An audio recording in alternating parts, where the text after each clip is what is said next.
अतिवृष्टीमध्ये आपण सगळी मंडळी या ठिकाणी उपस्थित झाला. कुठल्याही अडचणीला मात देत इथपर्यंत तुम्ही आला त्याबद्दल तुमचं खूप खूप स्वागत. मागे आवाज येतो, आवाज आपण इथे शिकण्यासाठी मी माझ्या वतीनं, कंपनीच्या वतीनं, अकोला टीमच्या वतीनं आपलं सर्वांचं हार्दिक हार्दिक स्वागत करतो. तर या ठिकाणी बरीचशी माहिती आपल्याला पुरवण्यात आलेली आहे, देण्यात आलेली आहे. आणि आता आपला हा शेतीचा सीझन चालू आहे. नवीन लोक किती आहेत? नवीन न्यू ब्रँड. जुन्या लोकांनी नवीन लोकांचं टाळ्या वाजून स्वागत करा, जोरदार.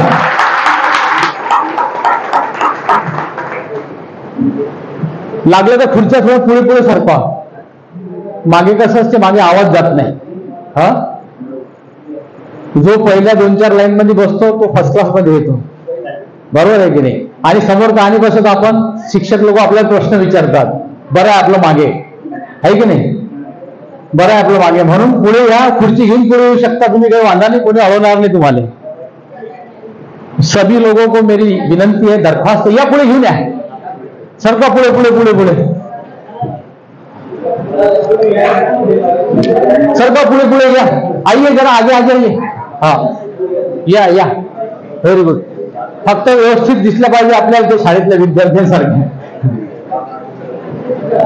द्या पुढे पुढे पुढे. हा,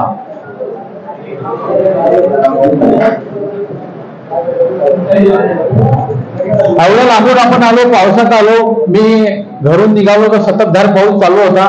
मी 4 लोकांना रस्त्यात विचारलं की नाल्याला पूर आहे का, म्हणून तुमचं खरंच खूप स्वागत करावं वाटतं या ठिकाणी. बाकीच्या खुर्च्या लावून गेल्या कोणी मागची माणसं. तर मूळ मुद्द्यावर येऊया.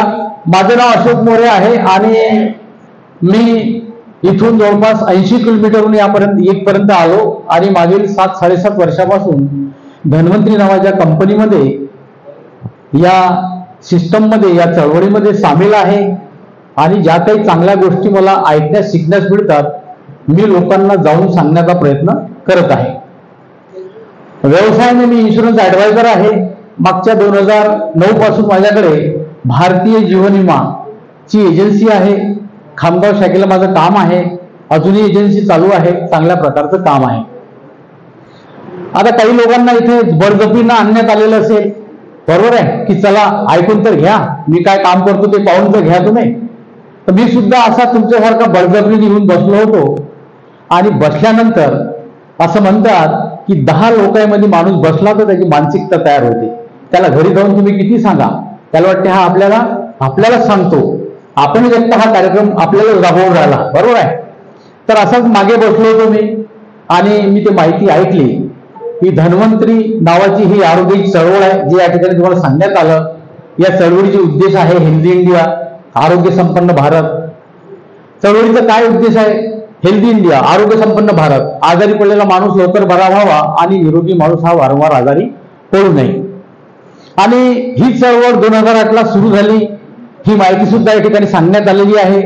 ज्या लोकांना माहीत असेल, मी जे माहिती सांगतो त्यांनी ते परत रिव्हिजन करून घ्या. ज्यांना माहीत असेल त्यांना ते चांगलं समजून जाते.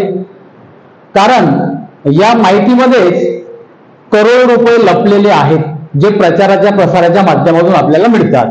म्हणून बरेच लोक लांबवरून आलेले आहेत. त्यांना विनंती आहे की जे काही जुने लोक असतील त्यांना माहित आहे की तेच प्रोफाईल आहे, तेच प्रोडक्टची माहिती आहे, म्हणून ते काही असे सिरियस नसतात. काय जावं लागतं तेच माहिती आहे, बरोबर आहे? पण आपली रिव्हिजन होते. आणि जे नवीन लोक आले लांबवरून किंवा त्यांना बळजबरीनं आणण्यात आलं, बरोबर आहे की नाही, तर त्यांना सुद्धा या ठिकाणी चांगली माहिती मिळेल. तर ही कंपनी चालू करताना, ही चळवळ चालू करताना आदरणीय डॉक्टर साहेबांनी एक स्वप्न पाहिलं होतं. कुठलं स्वप्न? तर हेल्दी इंडिया. हेल्दी इंडिया म्हणजे काय? आरोग्य संपन्न भारत. आरोग्य संपन्न भारत म्हणजे काय? तर आजारी पडलेला माणूस हा लवकर बरा व्हावा आणि निरोगी माणूस हा वारंवार आजारी पडू नये. अकोला किंवा बुलढाणा किंवा खामगाव कुठल्याही शहरातला डॉक्टर असं स्वप्न पाहतो काय? त्यांना काय पाहिजे? बिमार लोकांची लाईनच पाहिजे. ते पाहतात कॅमेऱ्यामध्ये, भरपूर लोक आहेत, म्हणजे आपण एक विशेष डॉक्टर, बरोबर आहे की नाही? म्हणजे कुठलाही डॉक्टर असं स्वप्न पाहत नाही.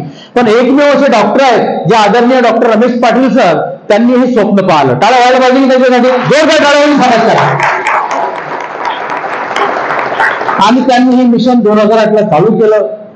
ही चळवळ चालू झाल्यानंतर 5 वर्ष कंप्लीट झाल्यानंतर 2013ला त्यांनी सर्वे करून घेतला काही कंपनीमार्फत की आपण मागच्या 5 वर्षापासून जी आयुर्वेदिक औषधं लोकांपर्यंत पोहोचवत आहोत त्या औषधाच्या माध्यमातून दुरुस्तीचं रिकव्हरीचं प्रमाण काय आहे पेशंटच्या बाबतीत. तर जेव्हा ते रिपोर्ट हातात आले तेव्हा त्या रिपोर्टमध्ये असं लिहून आलं, छापून आलं की ज्या ज्या लोकांनी आपली आयुर्वेदिक औषधं घेतली ती लोक दुरुस्त होऊन राहिली होती, पण दुसरीकडे लोक आजारी पडायचं प्रमाण कमी होत नव्हतं. मग लोक वारंवार आजारी का पडतात याच्यावर विचारमंथन करण्यात आली, चर्चा करण्यात आली. तर आदरणीय डॉक्टर साहेबांच्या लक्षात असं आलं, मंडळी आली आपली ते स्वागत बोलावून घ्या ठेवले. त्यानंतर त्यांच्या असं लक्षात आलं की ज्या ज्या लोकांनी आपली औषधं घेतली ती लोक दुरुस्त झाली, पण दुसरीकडे लक्षात येऊन माझं बोलणं तुमच्या लक्षात येऊन आलं ना. हा, भर पावसामध्ये एवढे लोक उपस्थित झाले म्हणून लक्षात घ्या. तर रिपोर्ट मध्ये असं लिहून आलं की ज्या ज्या लोकांनी आपली औषधं घेतली ती लोक दुरुस्त झाली, पण दुसरीकडे लोक आजारी पडायचं प्रमाण कमी होत नव्हतं. मग लोक वारंवार आजारी का पडतात याच्यावर विचारमंथन करण्यात आली, चर्चा करण्यात आली. तर आदरणीय डॉक्टर रमेश पाटील सरांच्या असं लक्षात आलं की माझा जो भारतीय माणूस आहे, उदाहरणार्थ तुम्ही किंवा मी किंवा बाहेरचे लोक फिरतात ते आपलं जे 2 वेळचं जेवण आहे, जे 2 वेळचं आपली भाकर आहे, जे चटणी भाकर आहे आपली ते शुद्ध नाही, साहजिकच हवा शुद्ध नाही, पाणी शुद्ध नाही. मग आता हे भाकर अन्न हे मिळते कुठून मिळते?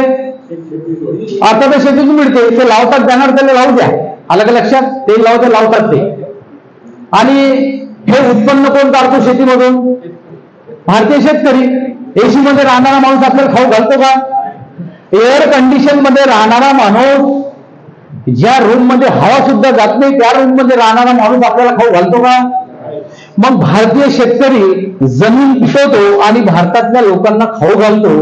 याचा अभ्यास आदरणीय डॉक्टर रमेश पाटील सरांनी परत एकदा केला. का बरं मंडळी? त्यांचे दवाखाने चालत नाही का? त्यांच्याकडे पेशंट जात नाहीत का? पण काही लोक ध्येय असतात जे स्वतःसाठी न जगता इतरांसाठी जगतात. तर त्यांनी अभ्यास केला आणि त्यांच्या लक्षात आलं की माझा भारतीय शेतकरी नेमकी कशा प्रकारे शेतीची मशागत करतो आणि लोकांना अन्न पुरवतो. कशा प्रकारे शेती करतो आम्ही? आता ऑगस्ट महिना लागला, आजची 4 तारीख आहे. जून जुलैला लेट मध्ये पाऊस आला. पाऊस पडल्याबरोबर आम्ही पेरणी केली. पेरणी करताना काय केलं? आपण थैल्या आणलेल्या होत्या, त्याच्यासोबत आपण भरभरून पेरणी केली आणि 3 महिन्या पिकासाठी 2 स्प्रे किंवा 3 स्प्रे, 4-5 महिन्याचं पीक असेल, ओलीत बागायत असेल तर आपण जमीन म्हणून विविध प्रकारचे डोस देतो. हे सगळे कामे करताना, ही सगळी कामे करताना, हे सगळे कार्यक्रम करताना करोडो दुकानातून लाखो हेक्टरवर जहाल विषाचे बॉक्स, डब्बे कॅनाच्या सुंदर वेस्टर्न लावलेलं थैल्यामध्ये भरून ते लोक आपल्याला देतात आणि आपण त्याची काय करतो? फवारणी करतो. ही फवारणी करताना आपल्या डोक्यामध्ये काही वाईट विचार असतात का? आपल्या डोक्यात एकच विचार असतो की यावर्षी जरा मजबूत पीक घेऊ आपण आणि काय करू? चांगलं शानदार घर बांधू. घरामध्ये उपवर मुलगी असते, मुलगा पुण्याला शिकायला असतो. म्हणजे आपण स्वप्न पाहतो आणि त्या हिशोबाने आपण आपले कामं करतो, उत्पन्न घेतो आणि कॉटन मार्केटला घेऊन देतो. कॉटन मार्केटला जे अन्न जाते, जे आपलं उत्पन्न जाते, त्याची प्रोसेस प्रक्रिया होईपर्यंत आपल्या घरी वापस येते. आपण जे 2 वेळचं जेवण करतो, 1 वेळचा जो नाश्ता खातो आणि तो एअर कंडिशन मधला माणूस जे खातो त्याच्यामध्ये आपण जहरयुक्त अन्न आपण खाऊ राहिलो मंडळी. दररोज आपल्या पोटामध्ये 60 मिलीग्राम पॉयझन चाललं. तर याचा काय दुष्परिणाम आहे? तर आदरणीय अवतार साहेब बसलेले आहेत. यांच्या भाऊ सासऱ्याच्या मुलाला झोपेमध्ये हार्ट अटॅक आला. वय वर्ष फक्त 17 वर्ष. माझ्या परिवारात मागच्या 2 वर्ष अगोदर बुलढाण्याला 27 वर्षाच्या पोराला हार्ट अटॅक आला. हे कशामुळे? तर जे काही आपले कार्यक्रम चालू आहे त्याचा हा दुष्परिणाम आहे. म्हणून डॉक्टर साहेबांनी काय विचार केला की माझा शेतकरी तिकडचं जे वापरताना त्याचा जो उद्देश असतो उत्पन्न वाढलं पाहिजे आणि लोकांना आपल्याला इन्कम मिळलं पाहिजे, म्हणून त्याचा विचार करून त्यांनी 2013 मध्ये RPS 76 नावाचं एक प्रोडक्ट मार्केटमध्ये आणलं. सगळ्यांना माहित आहे. मागच्या माणसापुढे सारखा खुर्च्या घेऊन असे खेटामध्ये बसण्याचे बसू नका. बरोबर आहे की नाही? पुढे बस आलो लांबून आले तुम्ही. परत एकदा जोरदार टाळ्या आपल्यासाठी सुखासाठी. तर त्यांनी RPS 76 नावाचं प्रोडक्ट मार्केटमध्ये आणलं. त्याचं नाव RPSच का असं मला एक शेतकरी विचारत होता. म्हणे साहेब हे RPS काय भानगड आहे. म्हटलं R म्हणजे रिजनरेशन, P म्हणजे प्लांट आणि S म्हणजे सॉइल. रिजनरेशन म्हणजे काय? पुनर्निर्माण. 1972 सालापासून भारतात केमिकल आलेलं आहे. त्याची झड आपल्याला 90 नंतर लागली. मागच्या 35 वर्षापासून आपण केमिकल टाकून राहिलो. 35 वर्षाच्या अगोदर आपल्याला जे म्हातारे लोक बसलेले आहेत कधीही खतं टाकायचं काम पडलं होतं का? अजिबात पडलं नव्हतं. बरोबर आहे. तर रिजनरेशन प्लांट ऑफ सॉइल म्हणजे तुम्ही एक पुण्याचं काम करून राहिले. तुम्ही जे 200 माणसं बसलेले आहे ना, तुम्ही स्वतःसाठी काम नाही करून राहिले, तुम्ही पुण्याचं काम करून राहिले. पण याची दखल केव्हा घेणे जेव्हा आपण फोटोमध्ये जाऊन जमा आहोत तेव्हा. बरोबर आहे. लोक म्हणतात पुढचं करून पाहिलं. असा जर प्रत्येकाने विचार केला असता तर ही नवनिर्मिती झाली नसती. तर रिजनरेशन प्लांट ऑफ सॉइल आणि 76च का नाव आहे? 76 काय भानगड आहे? तर 76 प्रकारचे त्याच्यामध्ये इन्ग्रेडियंट्स आहेत, 76 प्रकारचे घटक आहेत, 76 प्रकारचे त्याच्यामध्ये तत्व आहेत. ज्या 4-5-6 घटकाचे आपण प्रोडक्ट आणतो, पंपात भरतो, फवारणी करतो, याच्यामध्ये 76 घटक आहेत. सगळ्याच प्रकारचे घटक त्याच्यामध्ये टाकलेले आहेत. मग कब वापरणे का? केव्हा वापरायचं? तर जशी परिस्थिती असेल तेव्हा तसं तुम्ही वापरू शकता. डॉक्टर साहेब म्हणतात की बुवाई से लेकर कटाई तक, पेरणीपासून कापणीपर्यंत तुम्ही RPS 76 वापरू शकता. पण प्राप्त परिस्थिती कशी असेल? जेव्हा मला हे भेटलं तेव्हा कुठे फळं लागले होते तुरीला, कुठे पापड्या लागल्या होत्या, कुठे फुलं लागले होते. त्यावेळेस सन्माननीय जवान सर बसलेले आहेत, त्यांच्या माध्यमातून मी त्यावेळेस 7 वर्ष अगोदर एका शेतकऱ्याला गेलं आणि गजबचा रिझल्ट आला. त्याचा व्हिडिओ सुद्धा माझ्याकडे आहे. याचा अर्थ काय? तर तुम्हाला लोक प्रश्न विचारतात की हे कधी द्यायचं. तर जशी परिस्थिती असेल त्या परिस्थितीत ते पीक त्याला स्वीकारते, त्याचा स्वीकार करते, म्हणजे टेन्शनचं काही काम नाही. हे सुपर टॉनिक आहे. हे भारतामध्ये जेवढ्या प्रकारचे राज्य आहेत, जेवढ्या प्रकारच्या जमीन आहेत आणि जेवढ्या प्रकारचे पिकं लोक घेतात त्या प्रत्येक पिकासाठी सुपर टॉनिक म्हणून काम करते. मग आता वापरायचं कसं? तर 15 लिटरच्या पंपाला तुम्ही आता 60 ml घ्यायचं आहे आणि जशा प्रकारचा आजार असेल तशा प्रकारचे प्रोडक्ट आपल्याकडे अवेलेबल आहे. आपल्याकडे 2 प्रकारचे बुरशीनाशक आहेत, 2 प्रकारचे कीटकनाशक आहेत. आपल्याकडे एक कीटकनाशकासाठी सुद्धा इम्युनोरिज नावाचं आहे. आपल्याकडे मायक्रोरिज नावाचं एक एवढं बेहतरीन प्रोडक्ट आहे की तिकडचे लोक घरी वापरतात आणि चोरून लोकांना विकतात. मायक्रोरिज नावाचं प्रोडक्ट एवढं बेहतरीन आहे की त्याचा डबल रोल आहे. डबल रोल माहित आहे ना?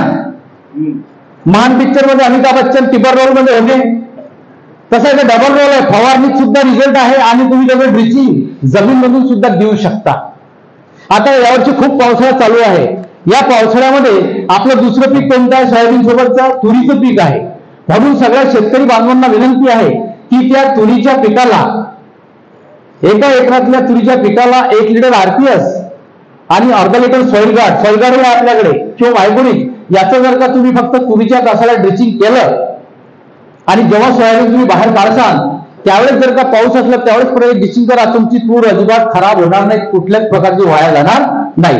कारण आता जे पोझिशन आहे की आता मुलांना ऑक्सिजन भेटून नाही राहिला, पिकं हळूहळू काही ठिकाणचे पिवळे पडायला लागले. कशामुळे? तर ऑक्सिजन भेटत नाही. म्हणून तुम्ही तुरीला जर का ड्रिचिंग केली, इरिगेशनची गरज नाही, जमीन ओली आहे, पाठीवर पंप घ्यायचा, 4 एकर क्षेत्र असेल तर 1 एकर भर तूर राहते. त्याच्यामध्ये 1 लिटर RPS आणि अर्धा लिटर सॉइल गार्ड याचं पाणी करा, त्याचं ड्रिचिंग करा, तुम्हाला खूप चांगल्या प्रकारचे रिझल्ट येतात. तर लोक म्हणतात तुमच्याकडे सगळं काय खतं नाहीत काय? यस, आपल्याकडे 2 प्रकारची खतं आहेत. एक 5 किलोची खताची बॅग आहे, RPS ग्रॅन्युअल म्हणजे RPS 76 मध्ये जे घटक आहेत ते सगळे घटक त्याच्यामध्ये समाविष्ट आहेत. आणखी शिल्लकचा एक घटक आहे मायक्रोरायझा नावाची बुरशी आहे. ते एवढं बढिया आपलं खत आहे 5 किलोचं की 2 टाली शेणखतामध्ये जेवढी ताकद नाही तेवढी ताकद त्या 5 किलो खतामध्ये आहे. 2 टाली शेणखत कमीत कमी 5,000 रुपये होते टाकेपर्यंत.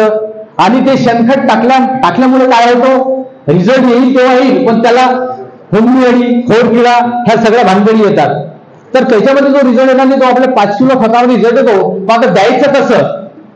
तर एका एकराला 5 किलो द्यायचं, पण 5 किलो पुरत नाही, तर त्याच्यासाठी तुम्ही हलकं खत घेऊ शकता.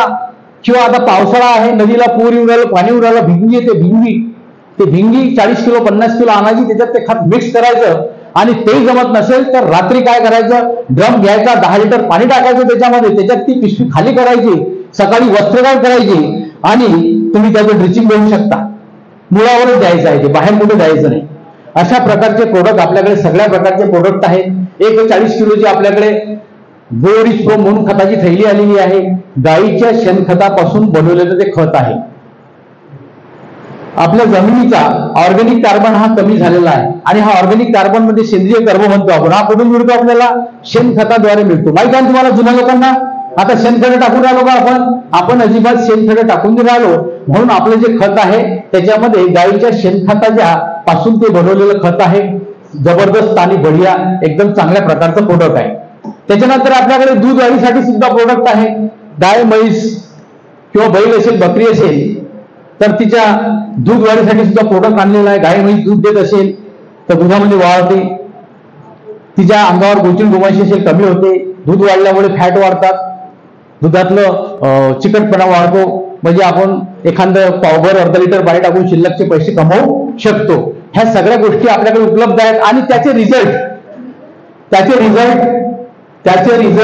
पुण्याच्या एका डॉक्टरने घेतलेले आहे, ज्यांची 45 वर्षाची प्रॅक्टिस झाली, त्याचं वय 70 आहे। त्यांनी स्वतः ज्या वासऱ्या वगारी गाभण राहत होत्या त्याच्यावर त्यांनी रिझल्ट घेतलेले आहेत। खूपच जबरदस्त आणि बेहतरीन रिझल्ट आहे मित्रांनो। खूप चांगल्या प्रकारचे प्रोडक्ट आपल्याकडे आहे। त्याच्यानंतर 18 मेला 2024 18 मेला कंपनीनं 25 प्रकारचे लिक्विड प्रोडक्ट लॉन्च केलेले आहेत आणि आता 19 जुलैला आणखी 5-6 प्रोडक्ट लॉन्च केलेले आहेत। टोटली आपल्याकडे 31 प्रोडक्ट आलेले आहेत न्यूट्रा हर्ब बनून, जे ज्यूस फॉर्म मध्ये आहेत, जे लिक्विड फॉर्म मध्ये आहेत, त्याच्या किमती फार कमी आहेत। प्रत्येक आजारासाठी त्याच्यामध्ये प्रोडक्ट आहेत, प्रत्येक आजारासाठी त्याचे रिझल्ट सुद्धा बेहतरीन आहे। मेंदूच्या संबंधित प्रोडक्ट आहे, गुडघेदुखी कंबरदुखीवर प्रोडक्ट आहे, लहान बाळासाठी प्रोडक्ट आहे, हॅबिक्युअर साठी प्रोडक्ट आहे, पचन संस्थेसाठी सुद्धा प्रोडक्ट आहे, मूलव्याध फिश वगैरे असेल त्यासाठी सुद्धा प्रोडक्ट आहे। टोटली सगळ्यासाठी प्रोडक्ट आहे। पैसा खूप आहे, मुलं मुली तरुण असतात, भूक लागत नाही त्याच्यासाठी सुद्धा प्रोडक्ट आहे। 18 ते 22 हेअर फॉलिंग होते, केस गळतात, त्यासाठी हेअर केअरचं प्रोडक्ट आहे। ते माझ्या घरी मी 4 बॉटल माझ्या पोरापोरीसाठी वापरले, बेहतरीन रिझल्ट आहे। अगोदरचा फोटो काढला, नंतरचा फोटो काढला, सगळ्याच प्रकारचे प्रोडक्ट आपल्याकडे अवेलेबल आहे आणि ते प्रोडक्ट तुम्ही बाजारामध्ये मांडून टेबलवर जाऊन त्याचं दुकान थाटू शकता, त्याला कुठल्याच प्रकारची परवानगी लागत नाही। असे सगळ्याच प्रकारचे प्रोडक्ट आहे। सगळ्या प्रोडक्टची माहिती जर या ठिकाणी द्यायला झालं तर जवळपास त्याला 4-5 घंटे लागतात। म्हणून जिथं कुठे शेतीचा कार्यक्रम लागतो, प्रोडक्टचा कार्यक्रम लागतो, आपण तो स्वतः ऐकून घेतला पाहिजे। जर आपण ऐकून घेतला तर आपण लोकांना कथन करू शकतो, आपण आजीबाईच्या बाट्यासारखी कथा त्या ठिकाणी सांगू शकतो। कारण जर बोललो तर होईल, नाही बोललो तर काही होणार नाही। सगळ्याच प्रकारचे प्रोडक्ट आहेत। आणि राहिला रिझल्टचा विषय, की आता नवीन लोक बसलात ते म्हणतील कोण वापरले, तर प्रत्येकाकडे मोबाईल आहे ना, सगळ्याकडे मोबाईल। त्याच्यावर तुम्ही क्रोम मध्ये जा किंवा गुगलला जा, त्याच्यावर CONNECT हे स्पेलिंग टाका, पेस्ट द्या आणि DHANWANTARI हे शब्द टाका आणि सर्च करा। तुम्हाला पूर्ण भारतातले, प्रत्येक राज्यातले, प्रत्येक पिकाचे त्याच्यावर रिझल्ट शेअर केलेले आहेत आदरणीय डॉक्टर साहेबांनी। आणि आरोग्याचे सुद्धा प्रोडक्ट केलेले आहेत, प्रोडक्टचे रिझल्ट शेअर केलेले आहेत, म्हणजे काहीही लपून ठेवलेलं नाही। सोन्यामध्ये मिलावट असू शकते पण आपल्या प्रोडक्ट मध्ये अजिबात मिलावट नाही, हे आता 15-16 वर्षापासून क्लिअर झालेलं आहे। मी सरकारी माणूस आहे, भारतीय जीवन विम्याचं काम करणारा माणूस मी सरकारी आहे। आम्ही लोक फसतो का कधी? आम्ही लोक अजिबात फसत नाही, भलाही आम्ही लोकांना फसवू, बरोबर आहे की नाही? या जगामध्ये 4 माणसं आहेत, तेल कोणीच फसवू शकत नाही। एसटीचा कंडक्टर, टेलर बसलेले टेलर, बरोबर आहे, LIC वाले आणि शाळेचे शिक्षक, इन 4 लोगों को कोई भी फसा नहीं सकता। का? तर त्यांचे रिलेशन राहतात, हमेशा त्यांना पब्लिकशी काम असते। त्याच्यापैकी एक मी आहे, म्हणून मी पाहिलं की आपण फसलो चालते पण आपल्याच्यानं काही लोक फसले पाहिजे नाही, म्हणून याच्यामध्ये कुठल्याच प्रकारचा प्रॉब्लेम नाही। सगळ्या प्रकारचं आपल्याकडे स्टेशनरी आहे, सगळ्या प्रकारच्या गोष्टी आहेत, फक्त गरज आहे की आपल्याला ते वाचायचं आहे का, आपल्याला ते पाठ करायचं आहे का? का पाठ करायचं? तर याच्यापासून आपल्या जीवनामध्ये आमूलाग्र बदल होतो। तर या ठिकाणी एवढंच बोलतो, थांबतो। जय हिंद, जय भारत।